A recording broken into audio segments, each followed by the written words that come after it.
Hey everyone, welcome to another portfolio unveil video. In this video, I will unveil my entire portfolio for all my investing accounts from A to Z. So if you're new to the channel, welcome aboard. The mission of this channel, my mission is to help everyday, regular, normal working people to invest on their own in order to build their own stream of passive income to enhance their quality of life and eventually become financially independent or financially free like us. And we've been living the dream or that financial independence dream since December 2019. So I don't just talk about it, I'm actually living it. So if you're watching this video, make sure you're watching my latest portfolio unveil video because I usually do one every month. So this is episode 13 or video number 13 for April 2022. I actually have a dedicated YouTube playlist for all my portfolio unveil videos so you could actually see my progression, my evolution, which I share with the whole world. So if you invest on the Canadian or the American stock market and you like this type of content, if you're thinking about investing on your own,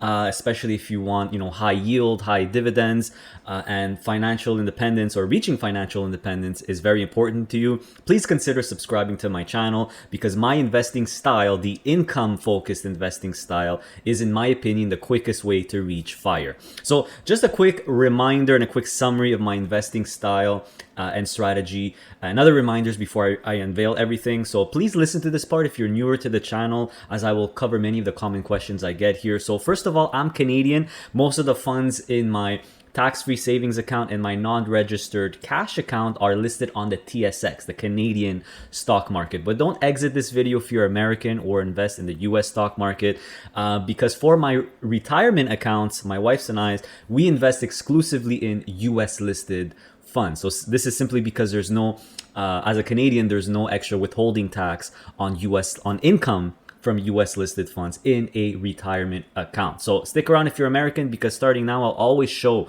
my retirement portfolios as well. And I will show this actually at the beginning of the unveil. So a quick note now about my investing style. I'm a long-term buy and hold income focused or income oriented investor. So the primary objective of this strategy is to generate high consistent income or passive income via dividends or distributions every single month as safely as possible. So most, if not all, my returns do not come from capital appreciation or stock prices going up. It comes from the passive income that my portfolio generates on a monthly basis. I know it's a hard concept for people to understand because all you ever read and see is, buy low, sell high, or capital appreciation, stock price appreciation. And I never sell anything, but there is another way to make money in the stock market where you don't really care about stock prices and what the stock market is doing, my way. So how do I achieve this in a safe manner? Well, my portfolio primarily holds funds that invest in blue chip dividend stocks and use income enhancing strategies like covered calls or leverage. So they provide fairly consistent income, and the intent is really to hold them long term, if not forever, not trade them later on for a profit simply because the stock market went up, but it's really to buy and hold them and collect that income forever. So this strategy enabled my wife and I to become financially independent in our mid-30s back in December 2019. You could always check out my financial freedom journey video if you want to see our whole journey. We actually have another playlist dedicated to more personal videos and our financial freedom journey video for us personally. So this strategy, my investing strategy, might not be that fun or exciting or mainstream, but I promise you that it works. You just have to stay focused and disciplined. Slow and steady wins the rat race. Also, keep in mind, I'm not against the mainstream growth strategy where you could just buy the popular, passive index ETFs like Vanguard, or I'm not against another popular strategy, the dividend growth strategy or dividend focused strategy, where you either hold single dividend companies or dividend focused ETF. So whether it's income, whether it's growth, whether it's dividend growth, they all work long term. So what will I show you in this video?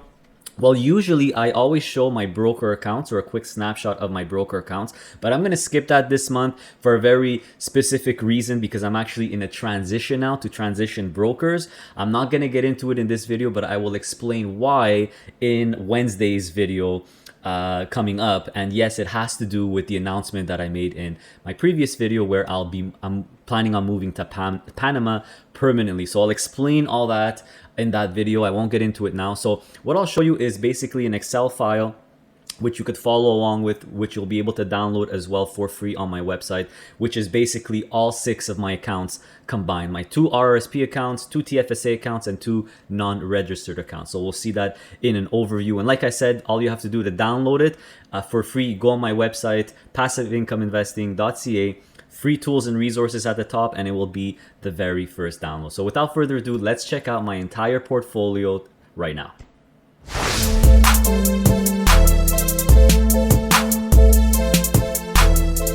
Hey guys, so before I show you the whole portfolio, I'm very happy and excited to let you know that I will be a guest host, or a special guest host like it says here, in an episode or a webinar of ETF Markets Insights. So this episode will air on Friday, April 29, 2022. Very interesting. I'm very excited about it because it's going to be all about generating monthly income from your portfolio. So we're going to talk a lot about covered call ETFs and of course options, which these ETFs are based on. And not sure if you guys know, but all the options on the US market, that's done in Chicago, but all the options in the Canadian market, that's actually all handled in Montreal, my hometown. And I'm gonna have the privilege of speaking to Chris Heeks, who I already had on the channel. So he is the portfolio manager for BMO for their covered call ETFs. But I'm also going to be talking to Richard Ho, who is from the TMX group. So he is an options specialist here in Montreal. So very, very excited. So in order to check out or to be able to see this episode, it's going to be free. All you need to do is, if you could do me this favor and subscribe to the ETF Market Insights YouTube channel. This is where the episode is gonna be uploaded and published. So it's gonna be free, but make sure you subscribe to this channel. They also have a bunch of other cool webinars about investing.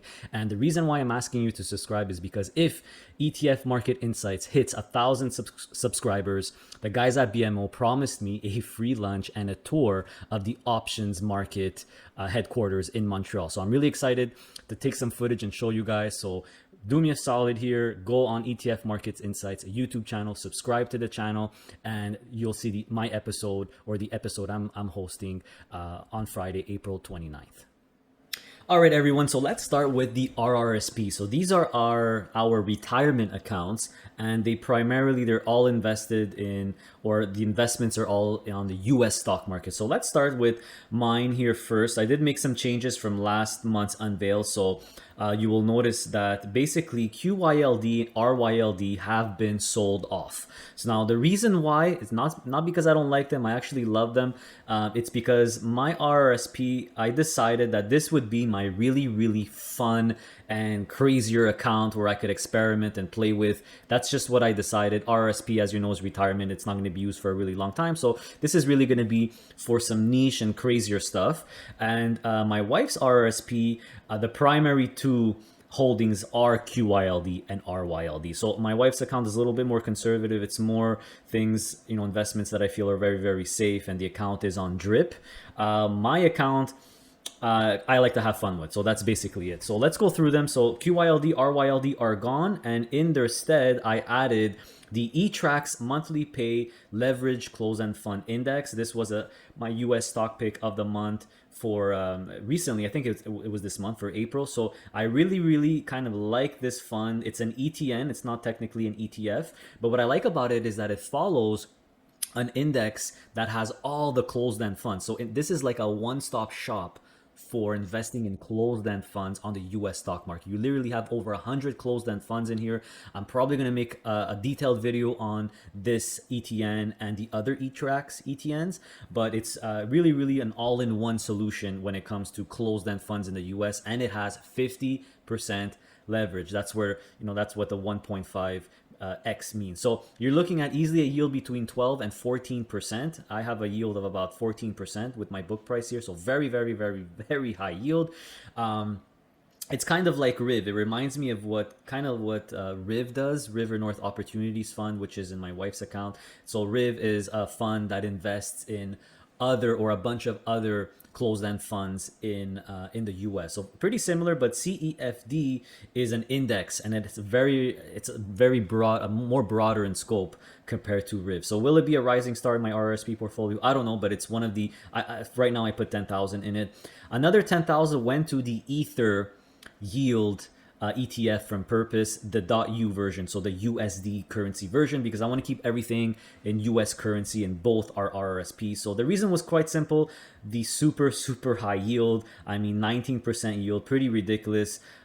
Even though with the newest April distributions that just came out, the distribution is a bit lower for May, but even with that, I mean, I'm still making a crazy yield of 19.37. So these are the new additions this month. And as well, new this month, I added a little bit more to my position is SVOL. I think I actually doubled it. So SVOL, I have very excited to announce that I just finished a Q&A, an interview with the fund managers, the guys who actually manage SVOL. So expect a video on that soon, but I really like it. It's a ETF that basically makes money off volatility. It makes money off the VIX. So as you could see, 17% yield. Very happy with SVOL so far. So let's just go through them really quick. Those were the changes, but let's go through the portfolio real quick. So first you have OPP. This is kind of like a brother or cousin fund to RIV. It's managed by the same people, River North. OPP is a little bit more focused on fixed income. It has a lot of mortgage-backed securities, and that's why it's been trending down lately. So I have a 25K position in here. It's actually my biggest position in my RRSP. I don't intend to, well, maybe I will add a little bit more, another 5K soon, but this one definitely hasn't been performing too well in terms of stock price, but in terms of yield, I'm making 12%, so I'll never complain about that. CLM, so CLM, oh, sorry about that. CLM just announced a rights offering a few weeks ago. I've been getting bombarded with emails, messages, and stuff like that on CLM. Are you selling it? What's happening? Should I buy more? So all will be revealed on my next video, which would be the stock picks of the month for May. So just to give you a little heads up, CLM will be a stock pick of the month for May. It will be my US stock pick of the month for May. The reason is simple. It's a great opportunity to buy it now. It's a rights offering. They did the exact same thing last year, guys. This is not a surprise. The sudden stock price drop makes complete sense. It should not be a surprise. I'll talk a little bit about it more in the stock picks of the month video coming up, but I just want to let you know that I did make a CLM video approximately 11 months ago, and I just looked at it and just watched it, and it has a lot of relevant information. So if you're curious about CLM, you want to know my thoughts about it, how it works, what's in CLM, if you're curious about it, watch that CLM video. It's still good. Next one is RA. So RA is one of my favorite US listed closed-end funds ever. It's managed by Brookfield, a Canadian company who specializes in infrastructure and real estate, anything to do with real assets. So this fund is literally called the Real Assets Income Fund. Really like it. I also have it in my wife's account here, so that just proves to you how much I really like it. For me, it's a one-stop shop on the US market for real assets. It's leveraged, so you're looking at about 11 to 12% yield. SVOL, talked about it a little bit, makes money off volatility. Really cool concept, unique. I'll have an upcoming video on to explore this one. ORC has been not a good performer for me, so I think I'm down about 6,000 on it, and I invested 15. Now I'm at about 9. So ORC only has mortgage REITs or mortgage-backed securities, and that asset class has really not been performing well. So that's what OPP has, the majority. I think like 38% or 40% of OPP is mortgage-backed securities, but ORC is actually a single company that invests in MBS on a leverage basis. But they recently announced their second dividend of 54 cents annually. So hopefully the dividend has stabilized at this level, and even with the dividend cuts, I'm still making over 10% yield. So I really can't complain. I'm gonna hold on to it, and every single month, don't be worried if you have ORG, guys. I wouldn't suggest selling it at a loss. What's the point? It's still a mortgage REIT company. It's still going to pay out monthly no matter what, even if it's reduced. And every single month that goes by and you get that income, you offset your capital loss. And who knows what will happen in a year, 2 years, 3 years from now. Hopefully the fund recovers. Highland Global Allocation Fund, HGLB, really like it. It's a fund that targets an 8.5% yield on the NAV. And the NAV, this fund, I don't know why. I mentioned it last Unveiled. It always trades at a big discount. I don't know why people don't like it, but I've been doing really well on it. The dividend went up for 2022. At this current NAV, the dividend is going to go up again in 2023, which means I'll probably hit a 13% yield on this. So I really like this fund. not too aggressive. The rest are my ETN. So I have the silver one and the oil one from Credit Suisse.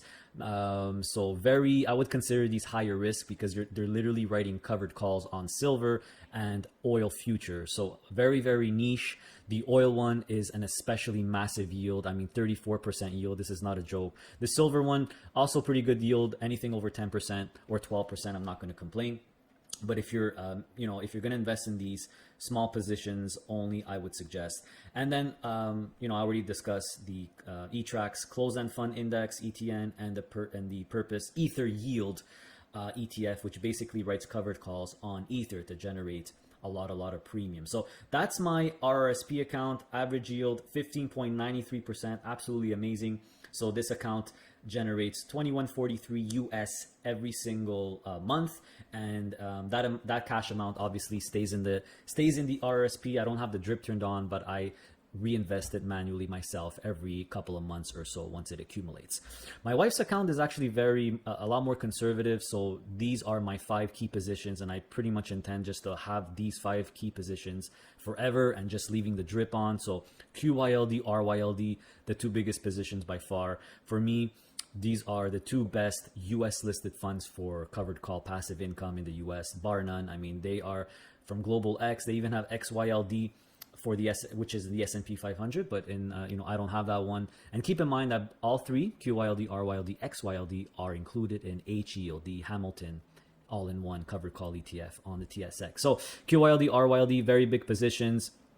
The other secondary positions is, once again, Brookfield Real Assets Income Fund, River North Opportunity Fund. I like this fund. It's kind of like it invests in a bunch of closed-end funds in the US. They do that opportunistically. It also has some SPACs in there, about 30% SPACs. So pretty cool exposure. And then GOF, the Guggenheim Strategic Opportunities Fund. One of the, in my opinion, the best funds that invest in fixed income. So you have a lot of high yield corporate bonds, bank loans, things like that. And, it has a really, really good track record of over 10% a year on average return. So right now, GOF is doing a lot better than OPP. So, and they invest in similar asset classes, fixed income. So GOF is probably my number 1 choice for fixed income. So this account makes 14.15. So together you're looking at about 35.59 every month in passive income, which is just compounding. We don't intend to start, taking this income until we're at least 55. So we're looking at another 15, 20 years of compounding interest on this. So here is the RRSP accounts. Let's move on to the TFSA and cash accounts now.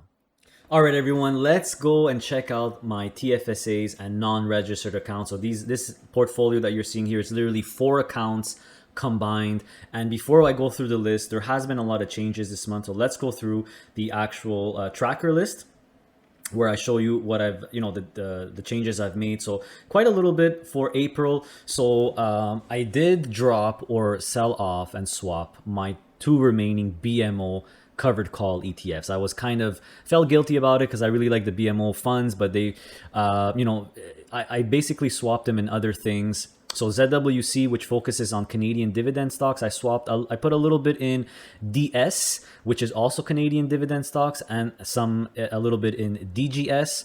ZWG was very easy. I swapped it for GDV. Because they kind of invest in the same thing, right? Global dividend stocks. I also sold ZWU, by the way, put it also in ZWU, actually swapped it to HDIF, which is the Harvest all-in-one covered call ETF. The reason was simple. A utilities ETF isn't one of the 5 in HDIF. So I just swapped ZWU for HDIF. I also sold off AFCC, which was a automotive finco, one of my remaining single companies that I had left. My goal is to sell off all of them. So I decided to sell that one off. And that's that one I swapped it to DGS. And okay, big changes. So I did sell off my CLM position in my cash account. So the RSP, like we just saw, the RSP here, my RSP, I still have CLM. I still have 24K of CLM. I will never touch that there. But I did sell it off, in my cash account. It was actually my last US listed position in my main portfolio, which is my 2 cash accounts and 2 TFSA. So the reason was pretty simple. It's same thing for NXF. I also sold off NXF. I actually made a big profit on both of them, especially NXF, and I swapped it for the preferred shares of Financial 15. So basically sold. I invested 40K. And I came out with $15,000 capital gain. So total invested in FTN.PR.8 was $55,000. So why did I do this? Why did I sell off CLM? Why did I sell off NXF?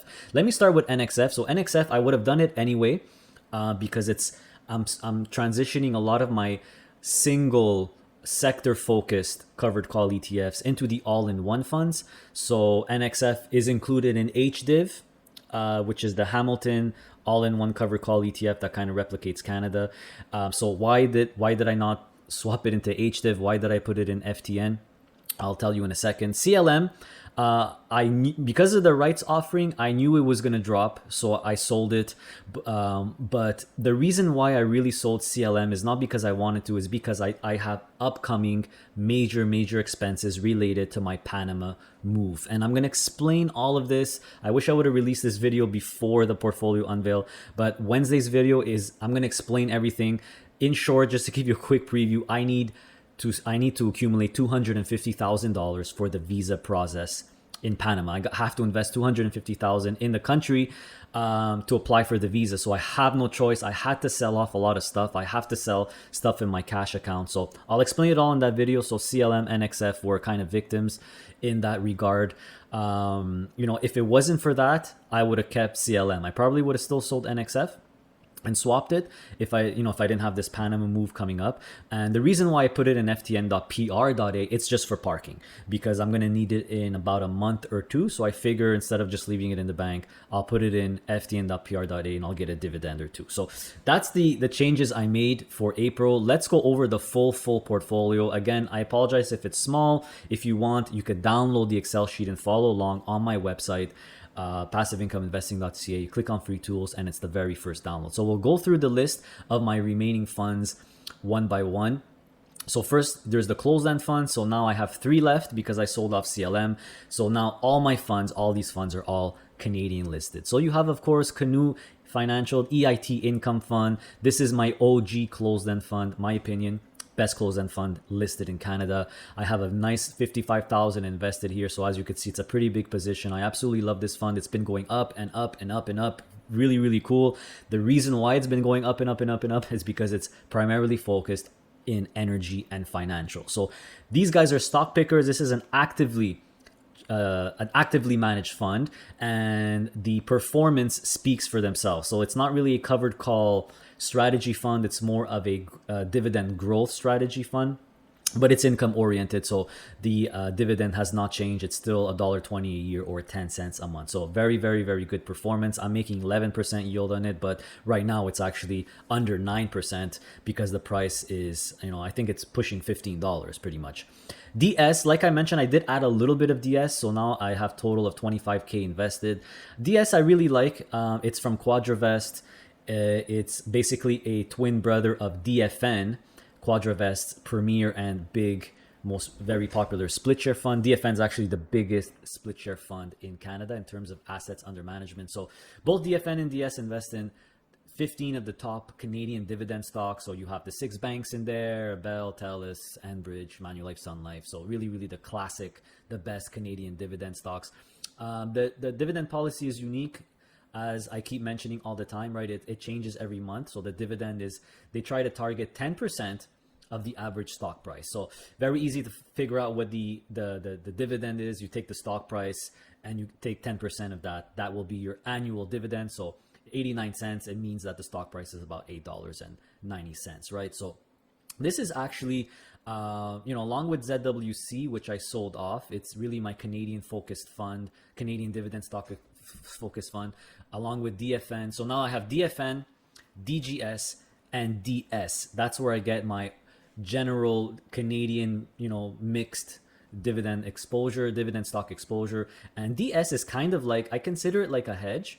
In case DFN or DGS miss dividends, at least I always have DS. DS will always pay out, although the payouts are based on the stock price. So the higher the stock price goes, the higher the dividend, the lower it goes, the lower the dividend. But it's not a split share fund.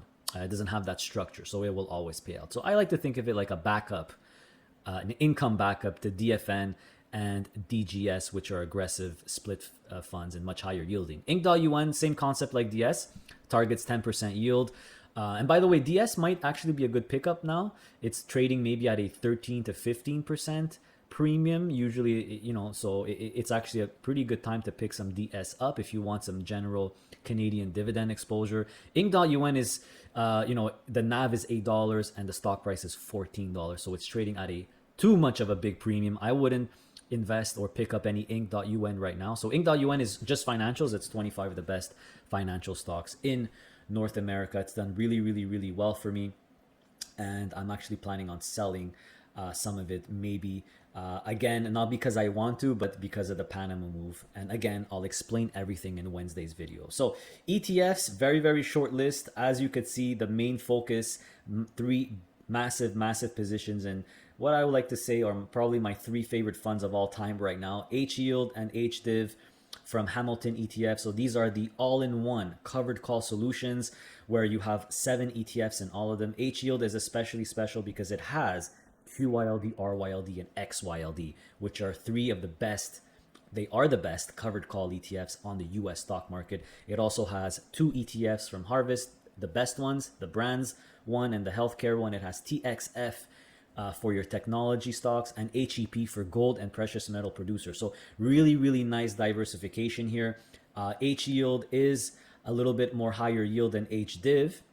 That's because of the QYLD, RYLD, XYLD. So both of them have 7 ETFs. H-Yield is a little bit more US focused, a little bit more tech focused, whereas H-Div is a little bit more financials and energy focused or Canadian focused. So H-Div has ZWB, ZWU from BMO. So you got the big 6 banks, you got the utilities, FLI and NXF from CI, so the life insurance and your energy companies, your oil and gas, HHL and HTA from Harvest, so you got your healthcare, your technology, and of course, again, just like H-Yield, there is overlap, right? HHL and HEP are in both of these ETFs.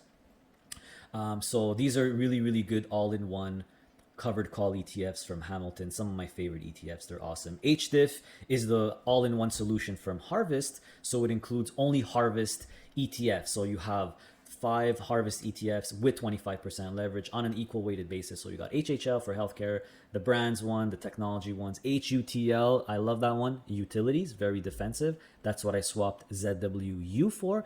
And you have HUBL for US banks, which kind of mirrors what ZWK did for me, which I sold off as well, the BMO covered call US banks version. So, and by the way, guys, just because, I sold my ZWC, ZWG, ZWU doesn't mean you have to. I mean, those ones are more, the BMO ones are a little bit more conservative. They don't have leverage, so they're not going to go up and down that much when the stock market goes crazy. So don't feel like you have to sell anything just because I did. ZWC is still a very, very good ETF for Canadian dividend stocks. ZWG is really, really good for global dividend stocks. It kind of mirrors what GDV does without the leverage though. And ZWU, very defensive. If you want to keep it, go ahead and keep it. It has high yield, very defensive. So, that's my message to you. Don't feel like you have to follow me or sell off what I sell off, but that's basically it. And the last two, of course, are my crypto ETFs here, right? So this is the only way I would ever invest in Bitcoin and Ether, only if I'm getting income. So Purpose came out with these genius ETFs where they write covered calls on Bitcoin and on Ether to generate yield over 10%. So the Bitcoin one, although the payouts vary every month, it's been it's stabilized. So I'm making over 12% yield, can't complain. Ether, they've been going down a bit, but like I mentioned in the video, when I cover these 2 ETFs. And by the way, I have 2 videos covering these 2 ETFs in detail. One where I review the funds, and 2 where I actually speak with the guy at Purpose, the fund manager who actually manages these ETFs. So make sure to check out those videos if ever you're interested. This is probably the best way to go, the best way to invest in crypto for income, in my opinion. So the yields don't lie, really, really nice high yields. So now let's go through the split funds or the split corporations. Everyone's favorite, right? They have the high yields in Canada. So DFN and FTN are from Quadravest. DFN is, like I mentioned before, very, very similar holdings to DS. It has about 13% yield. Very good, distribution, consistency. They only missed 4 dividends since 2004. All 4 misses were in 2020 because of the 2020 crash.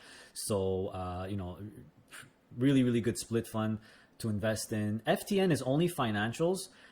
This one I'm making a low yield on it. Like I keep explaining every month, it's because they had a reverse split. So a split that's not good, where I basically lost 60% of my shares, and I did buy a little bit more. So even with that, I'm still making a yield of over 10%, which is incredible. So although the split sucked, now the unit NAV is much higher. So the unit NAV is actually higher than DFN. DFN is like at $18, and the FTN unit NAV is just under 20. And you could see all that. And this is why, all these stock symbols are hyperlinks.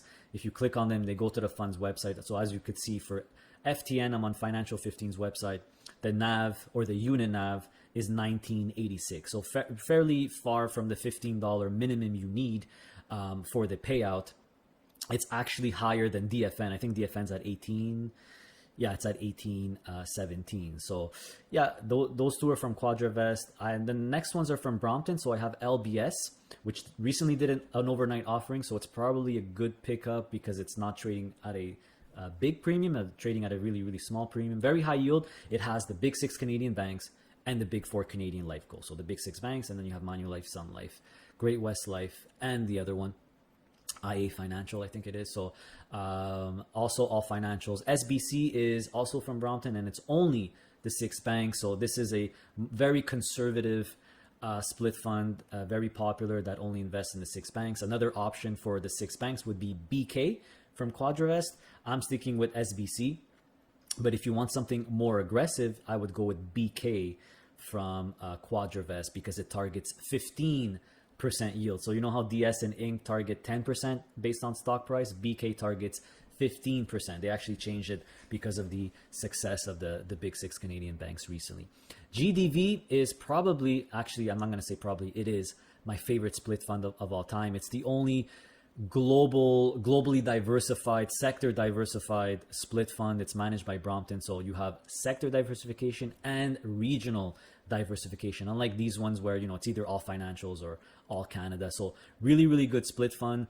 I added, I swapped ZWG in it. So as you can see, GDV is now a very, very key and big position in my portfolio, along with EIT and the 3 all-in-one covered call ETFs.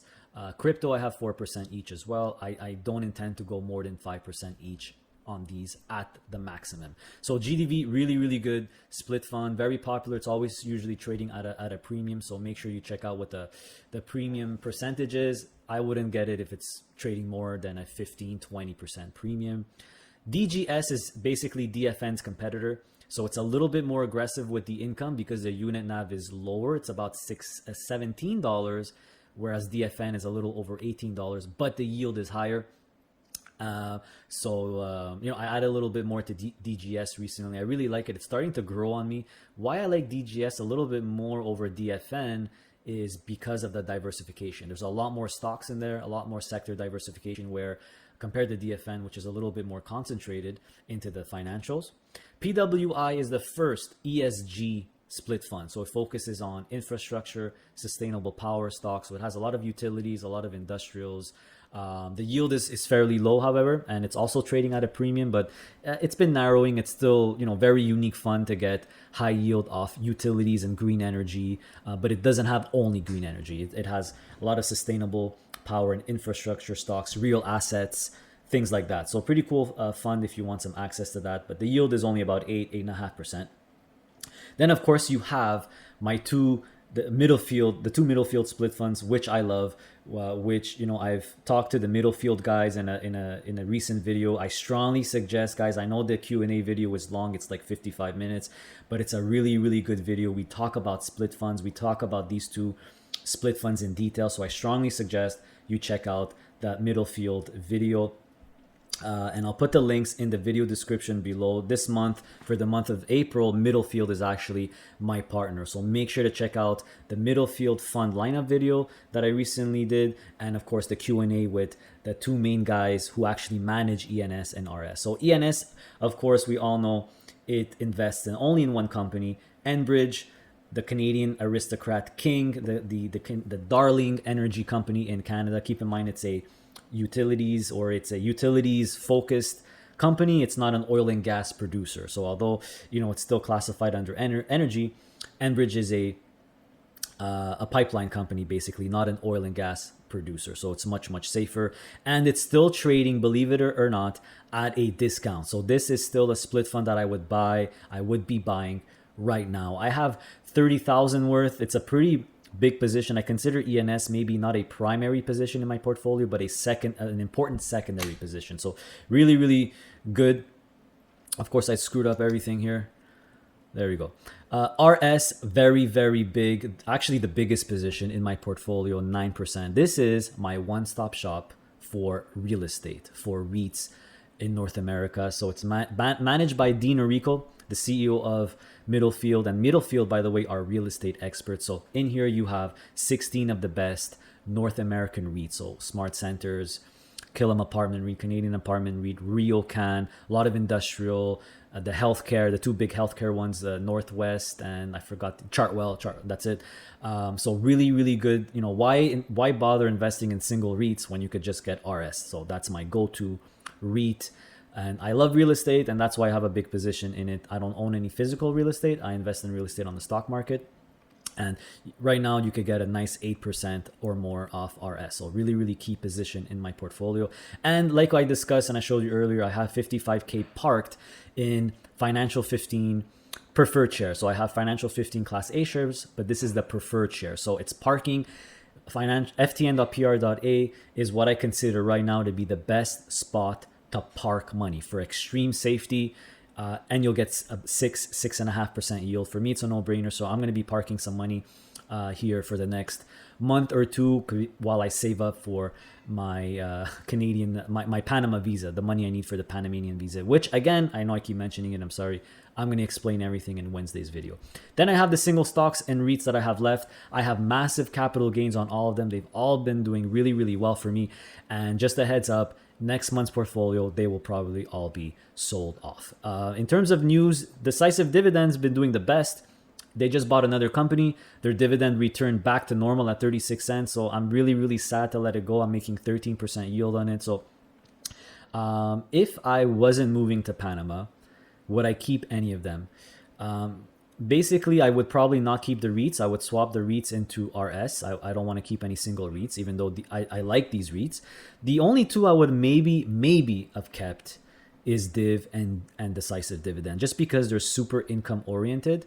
So if you have these two, I would suggest keeping them. But because I have no choice, I need to unlock some money, I'm going to be selling off all my single stocks and REITs. And yeah, so that's basically it. And the last speculative growth position, I still have my Canopy Growth wheat stock. It's been doing terribly. I don't want to sell it. There's no point selling it now because I know this could eventually become a $20 or $30 stock. So this is literally the last ever stock I will ever have that does not give me income. So let's go over the summary now, the portfolio summary. Just before I get into that, I just want to bring your attention that if you like my portfolio outline here, I have a different tab called Blank Portfolio here, which has a lot of the funds I used to own.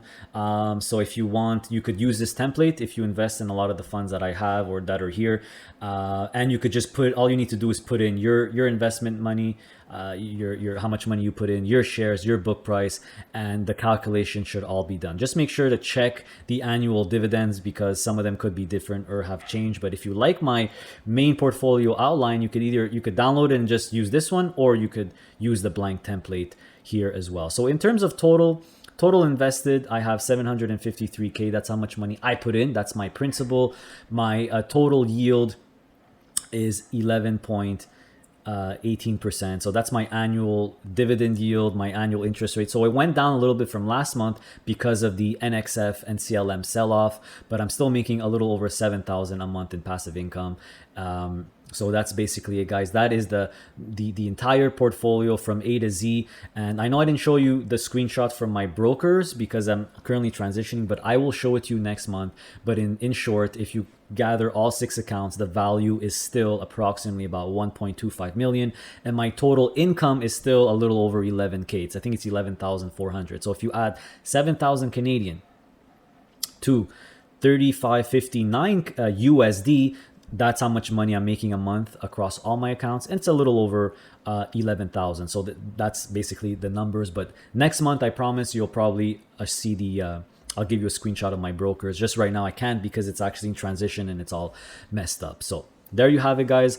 My portfolio from A to Z. Thank you so much for watching, guys. I really appreciate it. Please show your appreciation by hitting that like button. It helps the channel grow. It's free for you. It's a win-win. It takes 2 seconds. I would really appreciate it. Also consider subscribing if you like this type of content. My channel is all about investing for maximum passive income. So please subscribe, hit that little bell button as well so you're notified whenever a new video comes out. You don't want to miss my upcoming content. And of course, make sure to visit our website, passiveincomeinvesting.ca. That's where you could purchase and sign up for my digital product, the ultimate DIY investing package, which is on version 3 right now. So I'm very proud of this product. I'm very proud of this package. It comes with lifetime updates, so you only have to buy it once. And when you do, you will have all the next updates for free. And I do plan on making version 4, coming out with version 4 in Q3 of 2022. So that package will help you invest on your own. Basically, it has lists of funds, ETFs, closed-end funds, split funds, as well as a lot of sample portfolios. I have sample portfolios for Canadians and Americans, and tailored to different investing needs, not just income like I do, but also growth, also dividend. There's low risk income, aggressive income. So it's a very, very cool product to really help you build your own portfolio. That's really what it's designed for. So make sure to pick it up if you haven't already purchased it. And of course, there's also a bunch of free tools and resources on my website at the top right, free tools and resources. And right there on the homepage, I do offer a one-on-one consultation service with yours truly. So if ever you want really more personalized help, you could book a one-on-one with me. We'll have a 1-hour Zoom call. I'll go over your existing portfolio. I'll help you transition to an income portfolio. I'll answer all your questions, whatever your needs are. I really love helping people out, and my appointments do sell out very, very quickly. I apologize. I can't do more than 4 a week because I need time to do the content, to publish more content, of course. So just look at the little message on top of the calendar right there on the homepage to get a status of the appointments. Usually I will open up the appointments for the next month on the 25th of each month. So stay tuned for that. And also, if you want to join our community, we have a Facebook group with over 10,000 members now. Passive Income Investing, that's the name of the Facebook group. So if you like this sort of content, I strongly suggest you join the Facebook group. We monitor it very closely for spam, so it's very, very clean, and everyone shares their ideas and shows their portfolio and the income they're making every month. It's very, very exciting that the community is growing. So make sure to join us on Facebook. We're also on Instagram. So Instagram, make sure to follow us if you want a little bit more personal content on our life, including our move to Panama. So if you want a little bit more personalized content to us, you could always follow us on Instagram. So the mission of this channel, my mission, will never change. It will always be the same, everyone. It's to help everyday, normal, regular people invest on their own, to do it yourself investing, so they could build their own stream of passive income and enhance their quality of life and eventually become financially free, financially independent like us. So with that, take care, guys. Make sure to stay healthy, stay safe, and of course, stay passive. See you next time.